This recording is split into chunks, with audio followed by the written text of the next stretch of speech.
کو اپنی لائف میں بہت سارے ڈاؤنرز ملیں گے۔ ڈاؤنر وہ شخص ہوتا ہے جو آپ کی اچیومنٹس میں، آپ کی اٹینمنٹس میں، آپ کے گولز میں آپ کو لیٹ ڈاؤن کرنے کی کوشش کرتا رہتا ہے۔ ہوا یوں کہ اندھوں کی بستی میں ایک ہاتھی کا گزر ہوا تو سب اندھوں نے اسے چھو کر جاننے کی کوشش کی کہ ہاتھی کیا ہوتا ہے۔ ہاتھی کے جانے کے بعد جب وہ سب اکٹھے ہوئے تو ایک شخص نے کہا ہاتھی تو بالکل ایک بہت بڑے ستون کی طرح ہوتا ہے۔ دراصل اس کا ہاتھ جو ہے ہاتھی کے پاؤں سے لگا تھا۔ دوسرے شخص نے کہا نہیں، ہرگز نہیں جی، ہاتھی تو بالکل ایک جھاڑو کی طرح ہوتا ہے۔ ظاہر ہے اس نے اس کی دم کو چھوا تھا۔ تیسرے نے کہا نہیں جی، میں تو بالکل بھی آپ دونوں کی بات نہیں مانوں گا، کیونکہ اس کا ہاتھ ہاتھی کے کان پہ لگا تھا۔ تو اس نے کہا نہیں جی، ہاتھی تو بالکل ہوا دینے والے پنکھے کی طرح ہوتا۔ ایک شخص نے کہا جی، آپ تینوں کی رائے جو ہے نا وہ ٹھیک نہیں ہے، میرے خیال میں ہاتھی بالکل ایک خالی پائپ کی طرح ہوتا ہے۔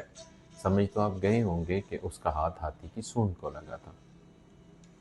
اسی طرح جب زندگی میں آپ جو ہے وہ ایک اچھے مقام پہ پہنچتے ہو، آپ کا ایک قد کاٹ ہوتا ہے، آپ کا معاشرے میں ایک وجود جو ہے وہ بن جاتا ہے، کیلیبر آپ کا ڈیولپ ہو جاتا ہے، تو پھر لوگوں کی رائے سے نہ گھبرایا کریں۔ ظاہر ہے اس بستی میں کسی نے آپ کو اس طرح سے ڈیگریڈ کرنا ہے کہ آپ کو اس نے جو ہے وہ سم ٹائم ایسے قرار دینا ہے کہ جیسے آپ ہاتھی کی سونڈ کی طرح کھوکھلیں۔ کسی نے آپ کو تھوڑا سا سمجھنا ہے کہ آپ کا کوئی کیلیبر ہے، آپ کو اس میں پلر بنا دینا ہے، اور کسی نے جو ہے وہ آپ کو جو ہے وہ جھڑو سے تشبیہ دے دینی ہے، آپ کو بالکل ہی جو ہے نگیٹ کر دینا ہے، اور ہو سکتا ہے کوئی آپ کو آپ کے ویٹ میں بہت زیادہ ہلکا کرنے کے لیے آپ کو جو ہے وہ ہاتھی کے کان سے جو ہے وہ تشبیہ دے دے۔ لیکن یہ ساری تنقید تو اسی پہ ہو رہی ہے نا جس کا قد کاٹ ہے، جس کا ویٹیج ہے، جس کا کیلیبر ہے۔